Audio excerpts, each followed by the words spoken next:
हर एक बड़े घर में अलग अलग प्रकार की चीजें रहती हैं, अलग अलग सब मिक्स रहता है, वैसे ही सेवकाई में भी आज बहुत सारे लोग, बहुत सारी सेवकाइयां घूम रही हैं। अरे पढ़ेंगे एक और बात, दूसरा तिमुथियुस की किताब, उसका दूसरा अध्याय और उसका 17 वचन से आज हम पढ़ेंगे। 17 और 18 दो वचन को पहले पढ़ के हम रुकेंगे। हाँ। और उनका वचन सड़े घाव की तरह फैलता जाएगा। उनका वचन की जगह उनकी बातचीत को पढ़ेंगे अपन ना, क्योंकि अपन ने बीते समय क्या देखा था, उनके बातचीत, उनका शब्द जिसपे वो तर्क वितर्क करते हैं। ठीक है, यहाँ पर वचन नहीं, ये वचन वो वाला वचन नहीं है, ये वो वाले शब्द नहीं है जिस वचन से और जिन शब्दों से क्या होता है, बीमार चंगे हो जाते हैं। ठीक है, दुष्ट आत्मा निकल करके भाग जाती है। यहाँ पर ये वो वाला शब्द नहीं है, वो वाली बातचीत नहीं है, लेकिन कौन सी वाली बातचीत है, तर्क वितर्क वाली, बेवजह बेमतलब वाली बातचीत है। ठीक है, वापस पढ़ेंगे क्या। और हाँ, उनकी बातचीत, उनका वचन, दोनों चीज। हाँ, सड़े घाव की तरह क्या हो जाती है, फैलता जाएगा। कल हमने देखा था कि वो लोग काय में बढ़ जाते हैं। कल जो हमने आखिरी में खत्म किया था वो क्या था, अभक्ति में बढ़ते हैं। अगर एक व्यक्ति नेगेटिव बातों को, बेवजह बातों को, बेवजह शब्दों की ओर ध्यान दे करके शब्दों पर तर्क वितर्क करता है तो उसकी सेवकाई क्या हो जाती है, उसकी सेवकाई क्या होती है, भक्ति वाली जो सेवकाई है, भक्ति का जो उसका जीवन है, भक्ति की जो उसकी मिनिस्ट्री है, जो प्रभु यीशु मसीह संबंधित रखती है, वही भक्ति, वही सेवकाई अभक्ति में बदल जाती है। और वहां पर बदल नहीं जाती, वहां पर क्या लिखा है, बढ़ती, क्या शब्द लिखा हुआ है, बढ़ती जाती है। मतलब जो व्यक्ति अपने सेवकाई के दौरान अगर व्यर्थ की बातों को करते हैं, अगर शब्दों पर तर्क वितर्क करने लगते हैं सेवकाई को छोड़ करके, तो बाइबल यहां पर बताती है कि उनकी सेवकाई, उनका जीवन, उनका विश्वास क्या हो जाता है, अभक्ति में बढ़ता जाता है। वो मसीह में नहीं बढ़ रहे हैं, वो आत्मिकता में नहीं बढ़ रहे हैं, वो सुसमाचार की सेवकाई में नहीं बढ़ रहे हैं, वो लोगों को बचाने के काम में नहीं बढ़ रहे हैं, वो लोगों के उद्धार के काम में नहीं बढ़ रहे हैं, लेकिन वो व्यक्ति किस में बढ़ रहा है, वो अभक्ति के जीवन में बढ़ रहा है। और अभक्ति संसार के नाश होने वाले लोगों की श्रेणी में आती है। जाग रहे, जिनके जीवन में परमेश्वर का जीवन नहीं है, जिनके पास परमेश्वर का वचन नहीं है, जिनके पास लोगों के पास सुसमाचार नहीं, ऐसे लोगों की श्रेणी में लाकर के आपको खड़ा कर देती है। ऐसे लोगों की श्रेणी में एक व्यक्ति बढ़ने लगता है। कब? जब वो व्यर्थ की बातों पर, शब्दों पर तर्क करता है, वितर्क करता है। ठीक है, और उसी का एग्जाम्पल आने वाले इन दो वचनों में हम देखेंगे। वापस पढ़ेंगे क्या 17 वचन को, उनका बातचीत, उनका वचन, दोनों चीजों को अपन बोल रहे हैं क्योंकि अलग अलग वर्जन में अपन देखते हैं ना। तो वहां पर लिखा है उनका वचन, यानी कि उनकी बातचीत क्या हो जाती है, आगे पढ़ेंगे, सड़े घाव की तरह फैलती जाती है। अभक्ति में उनका जीवन, उनकी सेवकाई होती जाती है, और साथ ही साथ क्या होता है, एक सड़ा हुआ घाव। आपने देखा है कभी किसी को चोट लगी हो और चोट लगने के बाद दवाई ट्रीटमेंट काम नहीं कर रहा हो, या कोई लोहा लग गया हो, तो बहुत बार हम लोग बचपन में थे तो देखते थे, अगर बच्चों को किसी व्यक्ति को लोहा लग जाता था तो वो क्या बन जाता था, पाइजन बोलते ना, पाइजन बन जाता था, एक सड़ा घाव बन जाता था। दवाई काम नहीं कर रही, कुछ उसमें कितनी मवादें निकलती रहती थी, एक सड़ा घाव के समान उसका जीवन। जाग रहे, यहां पर जैसा एक सड़ा घाव को अगर आपने कभी देखा होगा अपने दिनचर्या में, अपने जीवन काल में, अपने अनुभव के जीवन में, तो आप समझ सकते हैं कि यहां पर किस प्रकार से तुलना की जा रही है एक विश्वासी भाई, एक विश्वासी सेवक की, विशेषकर उसकी जो व्यक्ति शब्दों पर तर्क वितर्क करने में अपने समय को व्यतीत कर रहा है, बेवजह बात करके, बेवजह शब्दों में तर्क वितर्क करके। जाग रहे, उसका जीवन, एक तो पहली चीज अभक्ति में बढ़ रहा है, वो व्यक्ति, उसकी सेवकाई अभक्ति में बढ़ रही है, और दूसरा सड़े घाव के समान हो जाता है। और क्या होता है, ठीक है पढ़ेंगे आगे, फैलता जाएगा, सड़े घाव के समान फैलता चला जाएगा। आपको मालूम है सड़ा घाव जहां पर होता है ना, वहां पर लोग ज्यादा देर नहीं रहते हैं क्या, ज्यादा देर उसको देख नहीं पाते। आप इमेजिन करिए, जितने लोगों ने सड़े घाव को देखा होगा, सड़ी चोट को देखा होगा, जहां से मवाद बह रही है, फफूड़े निकल रहे हैं, स्मेल आ रही है, जाग रहे हैं, उस जगह को आप कितना देर देखना पसंद करेंगे। अगर आप खाना खा रहे हैं तो आप खाना खाते समय अगर ऐसा कोई भाई, ऐसा कोई वो सड़ा घाव अगर देख लिया, किसी का भी है, अगर आपने देख लिया, आप उस समय अच्छे से खाना नहीं खा पाएंगे, आपका जी मचलने लगेगा, बेचैनी टाइप की होने लगी। क्यों? क्योंकि आपने एक सड़े घाव को देख लिया। बहुत बार लोग अस्पताल जाते हैं, वहां पर ऐसे बीमार मरीजों को देख लेते हैं, तो उस दिन वो रात में खाना नहीं खाते। क्यों? उनके सामने वो चीज छपी रहती है। जाग रहे हैं, समझ में आ रहा है। बाइबल बताती है कुछ सेवकों की, कुछ सेवकाई का ऐसा ही सड़े घाव के समान जीवन हो जाता है। जरा सोच करके देखें, थोड़ा सा शब्दों पर तर्क वितर्क करना आपकी पूरी की पूरी सेवकाई को एक सड़े घाव के समान बना देता है। जिस सेवकाई को फिर कोई देखना पसंद नहीं करता, सड़े घाव के समान, सड़े घाव के समान, सड़े जोखिमों के समान, उसमें कोई क्या करना चाहता है? उसके साथ कोई रहना चाहता है? नहीं। उसके साथ कोई रहना नहीं चाहता। जाग रहे हैं? उसको उसके तरफ कोई देखना नहीं चाहता। जाग रहे हैं? उसके तरफ कोई देखना नहीं चाहता, उसको कोई पसंद नहीं करना चाहता। समझ पा रहे हैं? एक ऐसा जीवन हो जाता है किस व्यक्ति का, जो व्यक्ति सिर्फ और सिर्फ किस चीज में लगा हुआ है? सिर्फ और सिर्फ काय में लगा हुआ है? बकवाद में लगा हुआ है, बेवजह की बातों में लगा हुआ है। समझ पा रहे हैं परमेश्वर का वचन आज की सुबह क्या बोल रहा है? और इसके लिए बाइबल में उदाहरण भी है। जब ये प्रेरितों के टाइम में, जब प्रेरित लोग सेवा कर रहे थे, उस समय भी ऐसा हुआ था। कुछ लोगों की सेवकाई अभक्ति में बढ़ती चली जा रही थी, और कुछ लोगों की सेवकाई और जीवन सड़े हुए घाव के समान हो गया था। और उन्हीं लोगों को आज हम देखेंगे। सबसे पहले पढ़ेंगे वापस। सड़े घाव के समान फैलता जाता है, उसके आगे हुमेनियुस और फिलेतुस। हिमेनियुस और फिलेतुस, यहाँ पर दो ऐसे सेवक हैं, दो ऐसे पास्टर हैं, दो ऐसे सेवक हैं, दो ऐसे लीडर हैं, दो ऐसे अगुवे हैं जिनका जीवन सुसमाचार का जीवन है, जिनका जीवन सेवकाई का जीवन है, जिनका जीवन परमेश्वर के प्रति समर्पित का जीवन है। जाग रहे? चिन्ह और चमत्कारों की सेवकाई को करने वाला जीवन है। जाग रहे? परमेश्वर के सेवकों के साथ में खड़े रहने वाला जीवन है। लेकिन यहां पर क्या हो रहा है? यहां पर ऐसे लोगों के साथ क्या हुआ? पढ़ेंगे आगे।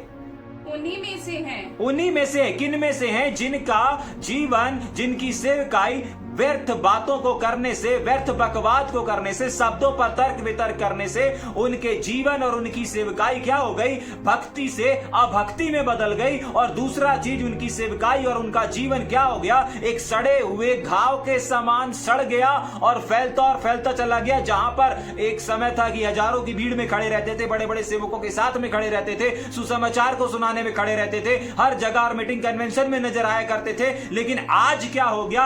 आज वो, उनका जीवन, उनकी सेवकाई अभक्ति में बदल गई, और साथ ही साथ वो एक सड़े हुए घाव के समान अपने जीवन को जी रहे हैं, अपने सेवकाई को कर रहे हैं। आज की सुबह अगर आज आपका जीवन इस सड़े हुए घाव के समान और अगर अभक्ति में बदल रहा है, तो उसका कारण सिर्फ और सिर्फ एक है कि आप बहुत क्षेत्रों में, बहुत जगहों पर शब्दों पर तर्क वितर्क करने वाले व्यक्ति हुए। जाग रहे हैं? और जो शब्दों पर तर्क वितर्क करते हैं, कहीं ना कहीं उनकी अभक्ति में बदल रही है। कहीं ना कहीं जो शब्दों पर तर्क वितर्क की ओर ज्यादा ध्यान देते हैं, ज्यादा समय देते हैं, नोटिस करते हैं शब्दों, नेगेटिव शब्दों को, और उसको लेकर के फिर बवाल करते हैं, उसको लेकर के फिर सवाल करते हैं, जवाब करते हैं। किसको लेकर के? शब्दों को लेकर के, क्योंकि गंदे विचार हैं। नहीं, उसने ऐसा बोला था, नहीं ये शब्द वैसा है, नहीं ये शब्द वैसा। शब्दों को लेकर के जो लोगों से तर्क वितर्क करते हैं ना, उनका सेवकाई, उनका मिनिस्ट्री क्या हो जाता है? अभक्ति में बदल जाता है। भक्ति है, भक्ति करने वाले हैं, सुसमाचार सुनाने वाले, लेकिन अभक्ति में बदल जाता है। दूसरी सबसे खतरनाक, अगर परमेश्वर का वचन कहता है, अगर परमेश्वर का वचन मना कर रहा है कि आपको शब्दों पर तर्क वितर्क नहीं करना है, और अगर वापस करते हैं, परमेश्वर मना कर रहा, उसका वचन मना कर रहा, लेकिन अगर आप वापस फिर भी करते हैं, तो क्या लिखा हुआ है? इन्हीं में से दो लोग हैं जिन्होंने क्या कर लिया? शब्दों पर तर्क वितर्क करके अपने और अपने सेवकाई को क्या कर दिया? सड़े हुए घाव के समान बना लिया। आज इनके वचन को कोई नहीं सुन रहा है, आज इनकी सेवकाई में कोई नहीं आ रहा है, क्योंकि सड़ा हुआ घाव के समान इनका सेवकाई हो गया है क्या हमारे बीच में जिनका जीवन और जिनका सेवकाई एक सड़े हुए घाव के समान हो गया है? बस आ रहा है, लोग आना नहीं पसंद करते, लोग सुनना पसंद नहीं कर रहे हैं। समझ जाइए, कहीं ना कहीं आपने शब्दों पर तर्क वितर्क किया है, और आपके विनाश का और आपके सड़े घाव के जीवन का, आपका भक्ति से अभक्ति में बदल जाने का कारण सिर्फ ये है कि आप शब्दों पर तर्क वितर्क की ओर ज्यादा समय देते हैं और ज्यादा ध्यान देते हैं। जाग रहे हैं? परमेश्वर का वचन क्यों आया है आज की सुबह में? पौलुस यहां पर तीमुथियुस को बोल रहा है, और परमेश्वर का वचन आपसे और हमसे इस बात को बोल रहा है कि हमेशा इस बात की ओर ध्यान रखें कि कभी भी अगर आप सेवक हैं, अगर आप एक पास्टर हैं, अगर आप एक इवेंजलिस्ट हैं, अगर आप एक प्रभु के छोटे बड़े कोई भी सेवक हैं, आपको शब्दों को पकड़ करके तर्क वितर्क नहीं करना है, बहस नहीं करते रहना है। जाग रहे? समझ में आ रहा है या ऊपर से जा रहा है? अगर आप इस ओर ध्यान देंगे, तो यहां पर जो दो व्यक्ति का उदाहरण दिया गया है, कहीं ना कहीं आपका और हमारा जीवन भी वैसा ही हो जाएगा। क्यों? क्योंकि इन्होंने आज्ञा उल्लंघन किया। हाँ, पौलुस कह रहा है, पौलुस सिखा रहा है कि भाई तुम लोगों को शब्दों पर तर्क वितर्क नहीं करना है। आगे जाकर के इनका जीवन क्या हुआ, इन लोगों ने उस चीज को नहीं माना। आज बहुत बार परमेश्वर के सेवक लोग, परमेश्वर के जन लोग बहुत बार बहुत सारी चीजों को आपको और हमको सिखाते हैं, लेकिन बहुत सारे ऐसे लोग होते हैं जो उनको मानते हैं और बड़ी आशीषों को प्राप्त करते हैं, लेकिन बहुत सारे ऐसे होते हैं जो उन बातों को नहीं मानते, इग्नोर कर देते हैं। जाग रहे हैं? और जो इग्नोर कर देता है वो हिमेनेस और इसके इन दोनों व्यक्तियों के समान अपने जीवन और अपनी सेवकाई को बना लेता है। जाग रहे? समझ में आ रहा है या ऊपर से जा रहा है? एक और बार पढ़ेंगे क्या उस वचन को? हाँ। और उनका वचन और उनकी बातचीत, हाँ, सड़े घाव की तरह, सड़े घाव की तरह उनके और उनके सेवकाई को फैलता जाएगा, समाप्त कर देती है। जाग रहे हैं? और आगे पढ़ेंगे जल्दी से। हुमेनेयुस और फिलेतुस उन्हीं में हिमेनेस से हैं, और फिलेतुस उन्हीं में से हैं। आगे जो यह कहकर कि पुनरुत्थान जो पुनरुत्थान हो चुका है, पुनरुत्थान क्या हो चुका है? पुनरुत्थान क्या हो चुका है? हो चुका है। इसके पहले पौलुस ने हमें इसी वचन में, इसी अध्याय में क्या बताया था? 7-8 वचन में लिखा हुआ है। 8 वचन को पढ़ेंगे इसी का, जल्दी से। यीशु मसीह को स्मरण रख, यीशु मसीह को स्मरण रख, याद रख, जो दाऊद के वंश से हुआ, जो दाऊद के वंश से हुआ। आगे, मरे हुओं में से जी उठा, मरे हुओं में से जी उठा, मरे हुओं में से जी उठा। हाँ, और यह मेरे सुसमाचार के अनुसार है, यह मेरे सुसमाचार के अनुसार है। और पौलुस ही सुसमाचार में इस बात को बताता है कि देखो, जो मुर्दे हैं वो जिंदा होंगे। एक दिन यीशु मसीह आएगा, बादलों पर आएगा, पहली मीटिंग करेगा वो जो मर चुके हैं उन लोगों के साथ में, दूसरी मीटिंग करेगा जो यीशु मसीह के जिंदा लोग हैं उन लोगों के साथ मीटिंग करेगा। ये यीशु पौलुस इस बात को बताता है। लेकिन यहाँ पर ये जो दो व्यक्ति हैं, ये लोग बकवाद व्यर्थ तर्क वितर्क करके पुनरुत्थान है अथवा नहीं है, नहीं है कर करके क्या किया इन लोगों ने? वापस पढ़ेंगे 18 वचन क्या? जो यह कहकर पुनरुत्थान, जो यह कह करके, रुक जाएंगे, यह कह करके, आपको मालूम है यहाँ पर क्या लिखा? यह बात पर, ये इस बात को क्या करते हैं? इस बात के ऊपर, ये व्यर्थ चीजें हैं। जब पौलुस ने बता दिया, सिखा दिया कि पुनरुत्थान होना बाकी है, अभी जितने प्रभु में मर गए हैं उनका जिंदा होना बाकी है, क्या किया? नहीं माना। उसके बाद भी बोल रहे हैं यह कह करके पुनरुत्थान हो चुका है। अभी कहां पुनरुत्थान हो गया है? जाग रहे हैं? आपको मालूम है बहुत सारे इस हिमेनेस और ये जो फिलेतुस है, इसके समान बहुत सारे ऐसे सेवक हैं, बहुत सारी ऐसी सेवकाइयां हैं जो इस बात को आज दिलेरी के साथ कह रही है, ऐलान कर रही है। जाग रहे हैं? क्या कर रही है? कि पुनरुत्थान हो चुका है। जो यह कहकर कि पुनरुत्थान हो चुका है, सत्य से भटक गए। बस रुकेंगे ना, क्या हो गए हैं? सत्य से भटक गए। मतलब ये सत्य नहीं है कि पुनरुत्थान हो चुका है। समझ पा रहे इस बात को? क्या लिखा वहां पर? मसीह का पुनरुत्थान हो चुका है। उसके आगे भटक गए हैं, सत्य से भटक गए। इसका मतलब वो सत्य नहीं है। अगर सत्य होता तो वो सत्य से भटकते नहीं। इसका मतलब वो असत्य है।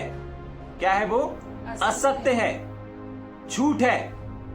समझ पा रहे हैं? आपको और हमको भी आज इन दोनों के जीवन से समझना है और सीखना है कि परमेश्वर इन दोनों व्यक्तियों से, जो भटक गए, अपने सेवकाई को छोड़ दिया, अपने जीवन में अपनी उस उन्नति को छोड़ दिया, हमसे परमेश्वर का आत्मा क्या बात कर रहा है। आज इन दोनों के समान हम लोग भी अपने जीवन को देखेंगे कि कहीं हम भी सत्य से भटक तो नहीं रहे, हम भी व्यर्थ बातों में समय तो नहीं गुजार रहे हैं।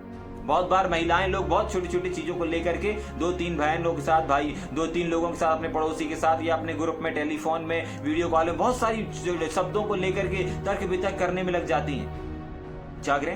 बाइबल हमको बताती है जिससे कोई भी फायदा नहीं होता है। जाग रहे? और उसका सबसे बड़ा एग्जाम्पल जो आज हम देख रहे हैं, यहाँ पर 2 व्यक्ति, 2 सेवक जिनका जीवन समाप्त हो गया। किस और किस वजह से? सिर्फ और सिर्फ व्यर्थ बकवाद करने से। कारण भी लिखा है। 17 वचन का पहला वर्ड क्या लिखा था?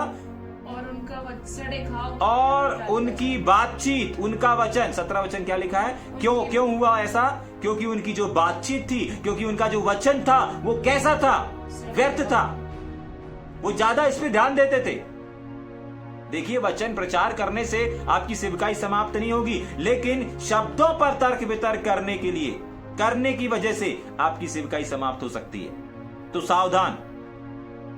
जागरे, जब वचन सेवकाई का आपको और हमको समय मिलता है तो वचन के ऊपर फोकस करें। बाइबल बताती है कि हम अपने को प्रचार नहीं करते। जो ज्यादा अपने बारे में प्रचार करते हैं ना, ज्यादा सेवकाई में जब खड़े होते हैं, सुसमाचार के लिए खड़े होते हैं, अधिकांश वो अपने बारे में मेरे जीवन में ऐसा हुआ, मेरे जीवन में ऐसा हुआ, ये तमाम चीज आधा घंटा निकाल देते हैं, फिर 5 मिनट का संदेश देकर के मीटिंग को खत्म कर देते हैं। परमेश्वर का वचन कहता है कि हम अपने को नहीं परंतु मसीह को प्रचार करते हैं। जागरे, हाँ, अगर आपको गवाही के लिए समय दिया गया है तब आप गवाही को बताइए, लेकिन जब आपको सुसमाचार के लिए बुलाया है, सामने वाला आपसे अपेक्षा कर रहा है कि कोई प्रकाशन आपको मिलेगा, कोई रिवलेशन आपको मिलेगा, लेकिन वहां पर अगर आप मैं की तुरी बजाना शुरू कर देंगे, मैं की बीन बजाना शुरू कर देंगे, मैं ऐसा था, मैं वैसा था, मुझे यहां हुआ, मेरे द्वारा ये हुआ, मेरे द्वारा वह हुआ, तो वहां पर आप क्या कर रहे हैं? व्यर्थ चीजों को कर रहे हैं, व्यर्थ बातों की ओर अपने ध्यान और अपनी दृष्टि को लगा करके रखे हैं। और परमेश्वर का वचन बताता है बहुत सारे ऐसे सेवक हैं जिन्होंने इस प्रकार की व्यर्थ बातों में अपने ध्यान, अपने मन को लगा करके, शब्दों पर तर्क वितर्क करके अपने सेविकाई को एक अभक्ति में बदल दिया, और साथ ही साथ सड़े घाव के समान आज उनका जीवन और उनकी सेविकाई हो चुका है। जागरे, समझ में आ रहा है या ऊपर से जा रहा है? एक और बार मैं पढ़ रहा हूं, उसके बाद अपन खत्म करेंगे। और यह कहकर कि पुनरुत्थान हो चुका है, सत्य से भटक गए, फिर गए। और साथ ही साथ एक चीज और लिखी हुई है, पढ़ेंगे क्या उसको? हाँ, सत्य से भटक गए, और उसके बाद लिखा हुआ है, हाँ, और कितनों के हाँ, विश्वास को उलट पुलट कर और देते साथ ही साथ खुद का तो हुआ ही, खुद का तो नुकसान हुआ ही, लेकिन साथ ही साथ बाइबल बताती है, हाँ, कितनों के विश्वास, कितने ऐसे लोग हैं जिनके विश्वास को तहस नहस कर दिया। जैसे एक व्यक्ति के सुसमाचार सुनाने से, एक व्यक्ति के बातचीत करने से, एक व्यक्ति के काउंसलिंग करने से, एक व्यक्ति के शब्दों का आंसर देने से लोगों की उन्नति होती है, लोगों के सवालों के जवाब क्या हो जाते हैं? मिल जाते हैं ना। वैसे ही व्यर्थ शब्दों पर तर्क वितर्क करने से और ऐसे जीवन को जीने से क्या होता है? जो उनको देख रहे हैं, बहुतों के उनका तो होता ही होता विनाश है, लेकिन उनको जो देख रहे हैं, उनको जो फॉलो कर रहे हैं, उनके समान जो लोग हैं, बाइबल बताती है क्या होता है? और कितनों के विश्वास को, हाँ पढ़ेंगे ना, जोर से पढ़ेंगे। कितनों के विश्वास को, और कितनों के विश्वास को उलट पुलट कर देते हैं। सोच करके देखें, कोई महान पाप नहीं हो रहा है इनसे, कोई बड़ी गलती नहीं हो रही है, लेकिन क्या हो रहा है? सिर्फ और सिर्फ व्यर्थ शब्दों पर तर्क वितर्क करना। जाग रहे हैं? सोच करके देखें, विचार करके देखें, कहीं आपका और हमारा जीवन शब्दों पर तर्क वितर्क करने वाला तो नहीं है? कहीं हम जाने अनजाने शब्दों को लेकर के, शब्दों को पकड़ पकड़ के अपने समय को तो व्यतीत नहीं कर रहे हैं? जाग रहे हैं? आज की सुबह सोचें, विचार करें, कहीं आपका जीवन या आपके लोगों का जीवन इस हिमेनिस और फिलोथेउस के समान तो नहीं हो रहा है। ये एक अच्छा उदाहरण है, ये अच्छा एग्जाम्पल है हमारे सामने कि हम इनके जीवन से कुछ चीजों को सीखें। इनके समान हम गलती ना करें, इनके समान हम व्यर्थ बकवाद ना करें, इनके समान हम शब्दों पर तर्क वितर्क ना करें, इनके समान हम शब्दों को पकड़ करके अपने विश्वास को, अपनी भक्ति को अभक्ति में न बदलें। इनके समान हम अपने जीवन और अपने सेवकाई को सड़े हुए घाव के समान ना बनाएं। अगर आपसे ऐसा हो रहा है तो आज की सुबह परमेश्वर का आत्मा आपको बोल रहा है, सावधान, शब्दों पर तर्क वितर्क मत करो। लोग बिगड़ रहे हैं, तुम्हारा जीवन तो बिगड़ ही रहा है, तुम तो बर्बाद हो ही रहे हो, तुम्हारी सेवकाई तो बर्बाद हो ही रही है। जाग रहे हैं? लेकिन साथ ही साथ वहां पर लिखा हुआ है, न जाने कितने ऐसे लोग हैं। देखिए, जब एक लीडर कोई गलत काम करता है ना, तो उस लीडर जिसको लोग हजारों लोग देख रहे हैं, जिसको लाखों लोग देख रहे हैं, और जब उसको लोग अच्छा काम करते हुए देखते हैं तो उसी के समान वो अच्छा काम करना चाहते हैं। अगर वो आप किसी बड़े मैन ऑफ गॉड को सुनते होंगे, देखते होंगे, तो उसके चर्च में जैसा सिस्टम चल रहा है, आप वैसा ही सिस्टम अपने चर्च में भी चलाने की कोशिश करते हैं। जाग रहे हैं? याद रखिए, जब आप किसी एक व्यक्ति को देख करके चलते हैं ना, तो जैसा वो कर रहा है, जैसा उनके चर्च में हो रहा है, जैसे उनके चर्च में पर्दे लग रहे हैं, जैसा उनके यहाँ डेकोरेट हो रहा है, तमाम उन चीजों को करने का आप भी प्रयास करते हैं। अच्छी चीज है, करना चाहिए। लेकिन साथ ही साथ परमेश्वर का वचन बता रहा है, जब हम पॉजिटिव चीज को देखते हैं, सीखते हैं, तो हम नेगेटिव चीजों को भी देख करके सीखना है। जाग रहे हैं?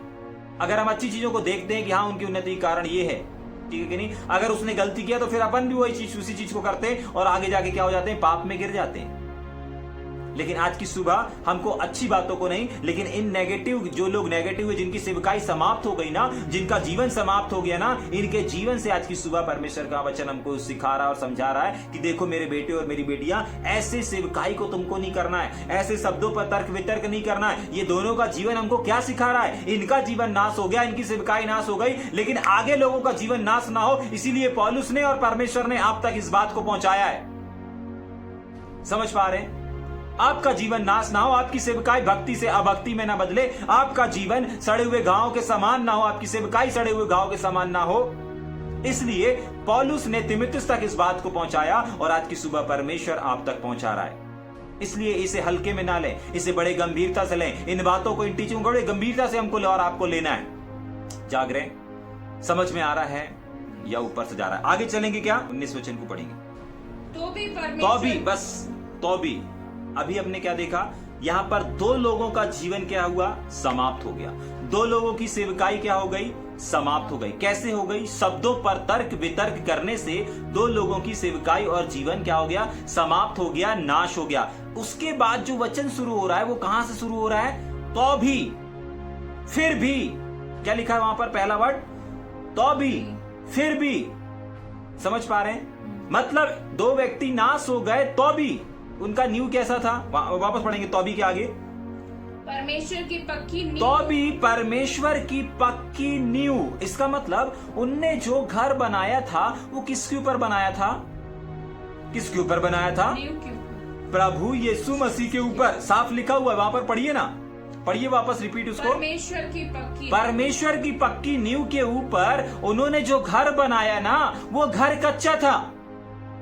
जाग रहे हैं? बहुत बार लोग नींव के ऊपर तो ध्यान दे देते हैं, लेकिन नींव के ऊपर वो कौन सा घर बना रहे हैं, कैसा घर बना रहे हैं, इस विषय पर ध्यान और मनन नहीं करते या ध्यान नहीं देते हैं। जाग रहे हैं? समझ में आ रहा है? परमेश्वर का वचन यहां पर कह रहा है दो लोगों का जीवन, दो लोगों की सेवकाई नाश हो गया तो क्या हुआ? तो भी नाश होने के बाद भी दो लोगों की सेवकाई समाप्त हो गई तो भी क्या लिखा है? परमेश्वर की पक्की नींव। परमेश्वर की पक्की नींव। तो क्या है परमेश्वर की पक्की नींव?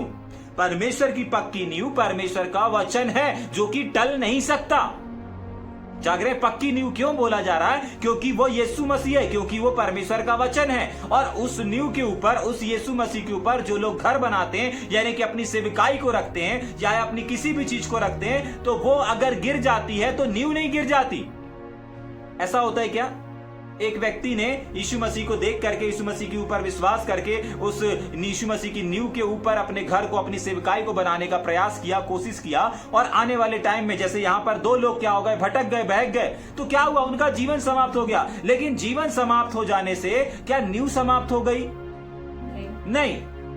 इमेजिन करिए, अगर आप किसी घर को गिरता हुआ देख रहे हैं, ठीक है, तो घर ऊपर से पूरा गिर सकता है, लेकिन नींव गिर करके अलग नहीं हो सकती। जाग रहे? yes. कहीं देखा आपने घर से कि नींव गिर गई है, घर खड़ा हुआ है? नहीं देखा होगा। क्यों नहीं देखा होगा? क्योंकि ये संभव नहीं है। हाँ, जब भूकंप आते हैं, बहुत सारी चीजें होती हैं, तो क्या होता है? घर गिरता है, नींव वहां पास वैसी की वैसी रहती है। क्यों? क्योंकि वो पृथ्वी से जुड़ी हुई रहती है। क्यों? क्योंकि वो जमीन की गहराइयों से जुड़ी हुई रहती है। जाग रहे? क्योंकि वो पक्की नींवें रहती हैं। अब उसके बाद क्या करेंगे? जिनका घर गिर जाता है वो उसी नींव के ऊपर फिर से क्या करते हैं? घर बनाते हैं। इन लोगों का घर क्यों गिर गया? क्योंकि इन्होंने परमेश्वर के वचन को नहीं माना और फिर भी बकवाद में लगे थे, फिर भी व्यर्थ बातों में लगे थे। लेकिन इनके गिर जाने से, इनके जीवन को समाप्त हो जाने से, परमेश्वर का वचन यहां पर कहता है परमेश्वर की नींव कमजोर नहीं हो जाती, क्योंकि वहां पर लिखा है क्योंकि वो पक्की नींव है। कौन सी नींव है? पक्की नींव। उसकी नींव पक्की है। इसका मतलब परमेश्वर का वचन सत्य है, अटल है, वो टलने वाला नहीं है। यीशु मसीह के नाम से बहुत सारे लोग सेवकाई कर सकते हैं, सेवकाई की शुरुआत कर सकते हैं, लेकिन उनके पाप में गिर जाने से, उनके गलत हो जाने से परमेश्वर की विश्वास योग्यता या परमेश्वर का वचन या परमेश्वर प्रभु यीशु मसीह की जो नींव है, उस नींव में गड़बड़ी है। आप ऐसा नहीं बोल सकते। बहुत बार हम लोग एक व्यक्ति के गलत हो जाने से बोलते हैं अरे यार ये तो गलत सेवक रहा, इसकी सेवकाई गलत थी, इसका परमेश्वर गलत है। नहीं, ऐसा नहीं है। उसने उस यीशु मसीह के ऊपर, उस नींव के ऊपर जो घर बनाया, उस घर पे उसने ध्यान नहीं दिया। जाग रहे हैं? ठीक, उसके आगे पढ़ेंगे। तो भी परमेश्वर की पक्की नींव के आगे बनी रहती है। हाँ, और उस पर यह छाप लगी है, उस पर यह छाप लगी है। क्या लगी है? प्रभु अपनों को पहचानता है, प्रभु अपनों को पहचानता है। और जो कोई प्रभु का नाम लेता है, और जो कोई प्रभु का नाम लेता है वह उद्धार पाएगा, वह उद्धार पाएगा। यहाँ पर एक और चीज को हम देखेंगे, वह अधर्म से बचा रहेगा, वह अधर्म से क्या होगा? बचा रहेगा। पक्की नींव के बाद लिखा हुआ है कि परमेश्वर क्या करता है? परमेश्वर की क्या है उसके ऊपर? यह छाप लगी है। उस व्यक्ति पर एक छाप लगी हुई है। ठीक है, क्या छाप लगी हुई है उसको देखेंगे क्या? मेरे साथ निकालेंगे जल्दी से गिनती की किताब उसका 16 अध्याय, गिनती की किताब उसका 16 अध्याय और उसके 5 वचन को मैं पढ़ रहा हूं। ठीक है, फिर उसने कोरा और उसकी सारी मंडली से कहा। ठीक है, क्या कहा? क्या कहा? सवेरे यहोवा दिखा देगा। सुबेरे उठ करके परमेश्वर यहोवा दिखाएगा। क्या दिखाएगा?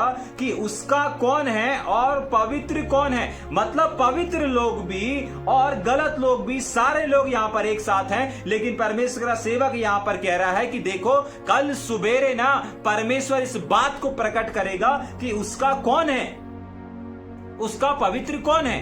आपको मालूम है ये लोग जो पाप में पड़ करके गिर जाते हैं वो लोग क्या, किस चीज के हैं? इस बात को क्या बता रहे हैं? परमेश्वर के? नहीं। जो लोग परमेश्वर के वचन को सुन करके मानते हैं वे परमेश्वर के कहलाते हैं। लेकिन जो परमेश्वर के वचन को सुन करके उसको फॉलो नहीं करते, उस पर अमल नहीं करते, वे परमेश्वर के नहीं कहलाते और तभी तो वो गिर जाते हैं। जैसे यहां पर 2 व्यक्तियों के जीवन को हमने देखा। पौलुस ने यहां पर बताया, सिखाया कि देखो शब्दों पर तर्क वितर्क नहीं करना है। यहां पर ये 2 लोग नहीं माने और वैसे ही जीवन को जीते रहे। आगे जाकर के क्या हुआ वो उदाहरण बता रहा है। देखो देखो अपने साथ के 2 लोग थे ना, आज वो लोग ऐसे बह गए, आज वो लोग का जीवन ऐसा हो गया। क्यों हो गया? क्योंकि उन्होंने परमेश्वर के सेवक पौलुस की बात को नहीं माना।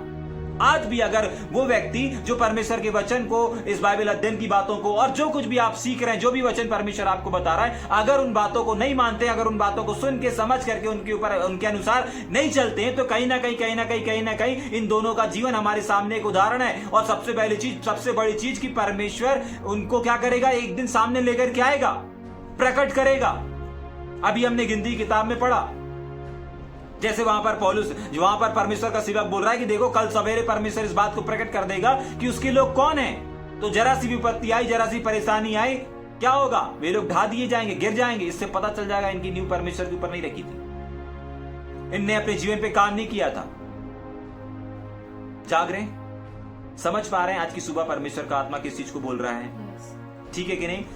तो भी परमेश्वर की पक्की नींव बनी रहती है और साथ ही साथ उन लोगों के ऊपर क्या रहता है? यह छाप लगी रहती है। और क्या छाप लगी रहती है? कि ये परमेश्वर का जन है। यहां पर गिनती किताब में जिस बात को हमने देखा ना, प्रकट करने से पहले परमेश्वर ने देखा था, कुछ चीजों को देखा था, वहां पर भी बहुत सारी मिलावट थी। आगे पढ़ेंगे क्या, आपको यहां पे समझ में आ जाएगा, 20 वचन में समझ में आ जाएगा। पढ़ेंगे जल्दी से। प्रभु अपनों को पहचानता है, प्रभु अपनों को पहचानता है। आगे जो कोई प्रभु का नाम लेता है, हाँ, वह अधर्म से बचा रहेगा। आगे 20 वचन मैंने बोला है। बड़े घर में ना केवल सोने चांदी ही की, बड़े घर में ना केवल सोने चांदी के। ध्यान से सुनिए इस चीज को। अभी जो गिनती में अपन ने पढ़ा ना, वहां पर भी बहुत सारे लोग हैं, सब मिक्स हैं, सब लोग मिक्स हैं। वहां पर भी टीम है, ग्रुप है, लेकिन सब मिक्स है। आज भी बहुत सारी सेवकाइयां हैं, चल रही हैं।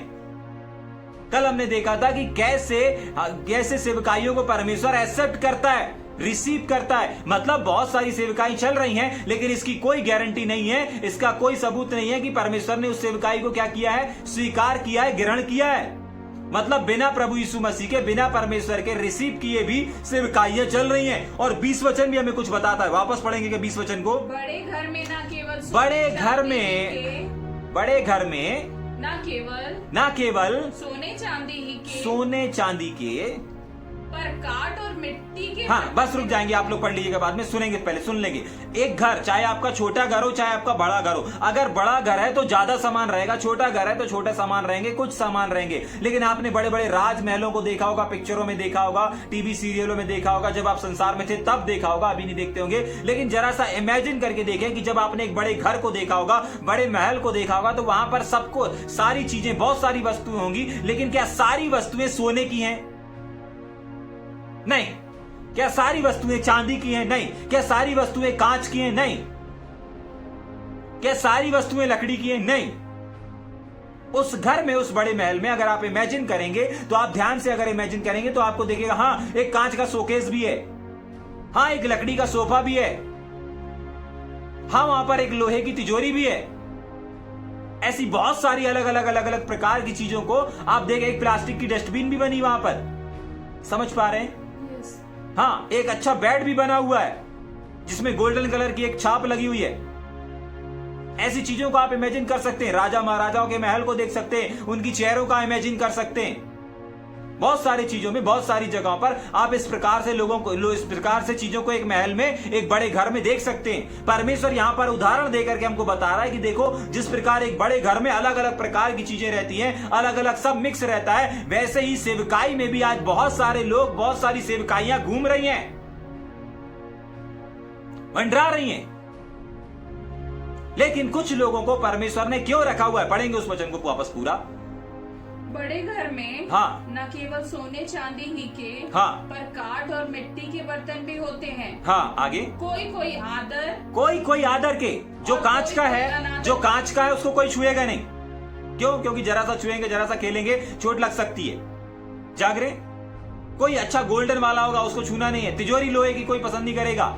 जागरे। बहुत सारी चीजें, डस्टबिन कोई साथ में, कोई उसके पास में बैठना नहीं पसंद करेगा। मतलब डस्टबिन एक अनादर टाइप की हो गई जिसमें लोग सिर्फ इस्तेमाल करें और चलें। ठीक, आगे। और कोई कोई अनादर के लिए, कोई अनादर, कोई आदर के लिए है, कोई अनादर के लिए है। आपको मालूम है बड़े घर में पैर पोछने के लिए भी रहता है कुछ ना कुछ, Yes. जिसमें लोग डस्टबिन डस्ट की तरह अपने जूते को, अपने कपड़ों, अपने पैर के तलवे के नीचे उसको क्या करते हैं, घिसते हैं, उसके बाद आगे जाते हैं। मतलब एक चीज है जो क्या, जिस चीज के लिए अनादर के लिए जो भी आएगा पहले उसके ऊपर लात मारेगा। समझ पा रहे हैं? बड़े घर में भी, छोटे घर में भी एक पैरदान रहता है जिसमें लोग क्या करते हैं, घिसते हैं। वो आदर के लिए है या अनादर के लिए है? किस चीज को प्रकट करता है? उसका जीवन कैसा है? अनादर का जीवन है। ठीक, आगे पढ़ेंगे। यदि कोई हाँ। अपने आप को इनसे शुद्ध करेगा, हाँ। तो वह आदर का बर्तन, तो वह आदर का बर्तन, आगे, और पवित्र ठहरेगा। और क्या ठहरेगा? पवित्र ठहरेगा। पवित्र ठहरेगा। आपको मालूम है परमेश्वर का वचन यहाँ पर इस बात को बोल रहा है कि जो कोई इन सारी चीजों से अपने आप को क्या करेगा, क्या करेगा, अपने आप को हाँ, इनसे शुद्ध करेगा। शुद्ध करेगा। इसका मतलब पता है क्या है कि एक घर में जैसे अलग अलग प्रकार की चीजें होती हैं और उनका अलग अलग इस्तेमाल किया जाता है, वैसे ही परमेश्वर ने सेवकाइयों को भी रखा हुआ है। कुछ ऐसे एग्जाम्पल और कुछ ऐसे लोग भी हैं जिनके जीवन से हमको सीखना है। जाग रहे? आज हर सेवक एक सा नहीं मिलेगा। जाग रहे? हर वचन एक सा नहीं रहेगा। समझ पा रहे हैं? हर प्रकाशन आपको आशीष और ब्लेसिंगों को नहीं देगा। कुछ प्रकाशन आपके जीवन में एक बदलाव को लेकर के आएंगे, एक सुधार को लेकर के आएंगे। कुछ लोगों की सेवकाई से आप ग्रेस ग्रेस ग्रेस को सुनेंगे। कुछ लोगों की सेवकाई से, कुछ लोगों के वचन से आप करेक्शन को लेंगे अपने जीवन में, सुधार को लेंगे अपने जीवन को, भविष्यवाणी को लेंगे अपने जीवन में। सब प्रकार के लोग, सब प्रकार की चीजें आपको एक स्थान पर मिलेंगी। लेकिन जो इन सब से क्या करता है, अपने आप को शुद्ध करता है, किसी का अपमान नहीं करता, किसी का अनादर नहीं करता। जाग रहे? किसी को छोटा, किसी को कम, किसी को ज्यादा नहीं समझता। क्यों नहीं समझता? क्योंकि परमेश्वर ने रखा है। किसने रखा है? परमेश्वर ने रखा। आपने नियुक्त किया क्या? नहीं, परमेश्वर ने नियुक्त किया है। आगे पढ़ेंगे आखिरी वचन, उसके बाद खत्म करेंगे पर। इसलिए हाँ, पढ़ेंगे 21 वचन को। यदि कोई अपने आप को इनसे शुद्ध करेगा, यदि कोई अपने आप को इनसे शुद्ध करेगा, तो वह आदर का बर्तन और पवित्र ठहरेगा। जाग रहे हैं? परमेश्वर का वचन आज की सुबह हमको और आपको इस बात को बता रहा है कि आपको इन दोनों के जीवन से पहली चीज इस बात को सुनना है, समझना है। और जो उसमें हमने देखा, 19 वचन में देखा, तो भी परमेश्वर की सच्चाई बनी रहती है। इसके लिए हमने 20 वचन और 21 वचन को देखा। जैसे कुछ लोग गलत रहे, इसका मतलब ये नहीं कि तीमुथियुस भी गलत था, तीतुस भी गलत था।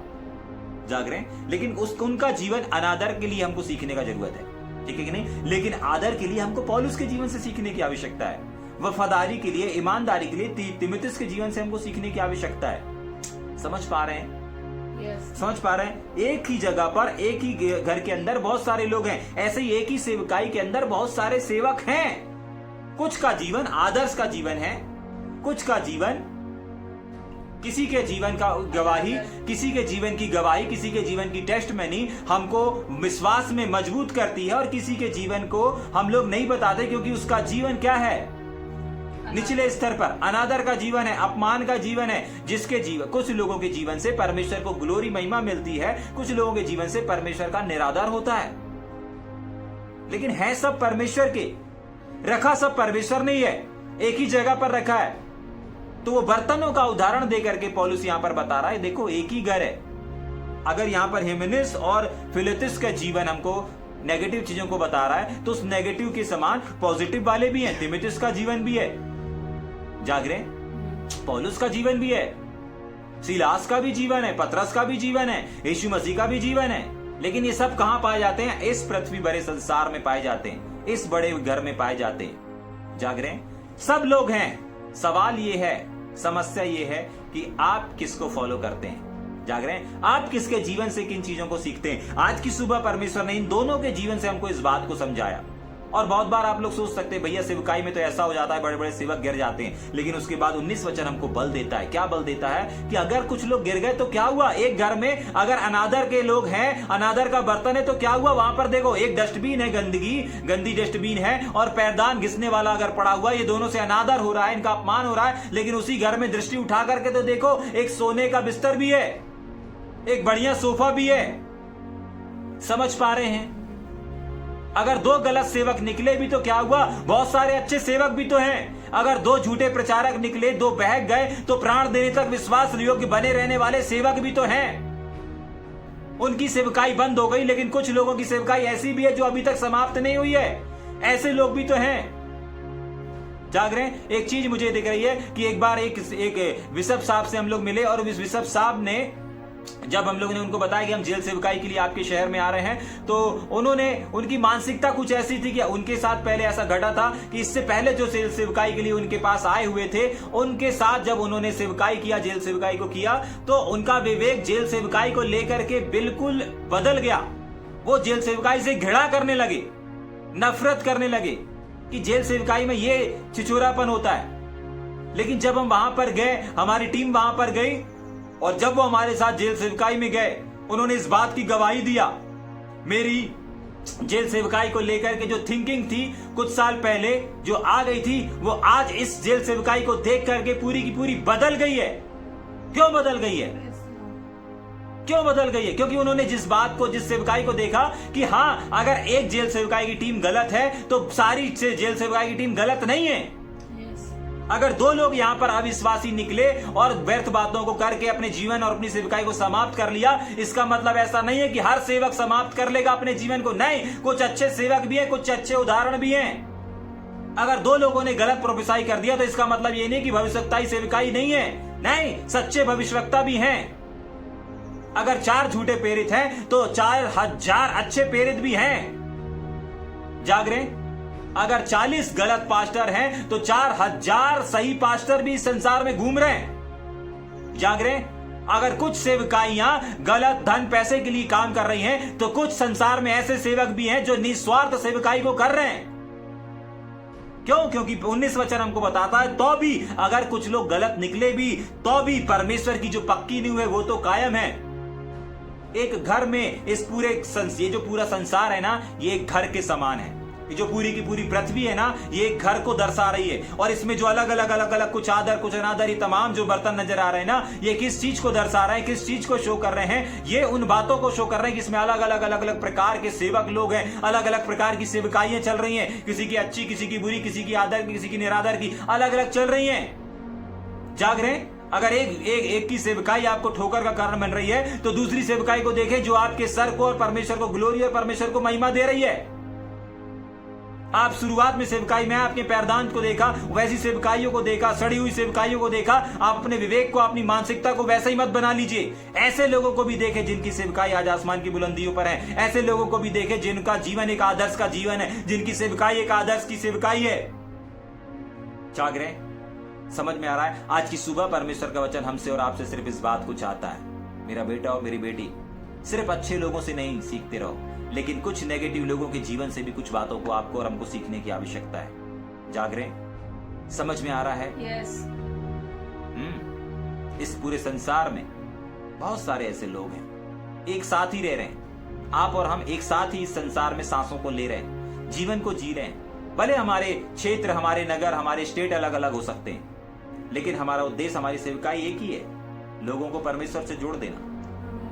जाग रहे हैं? समझ में आ रहे हैं? सोचें, विचार करें। आइए अपनी आंखों को बंद करें।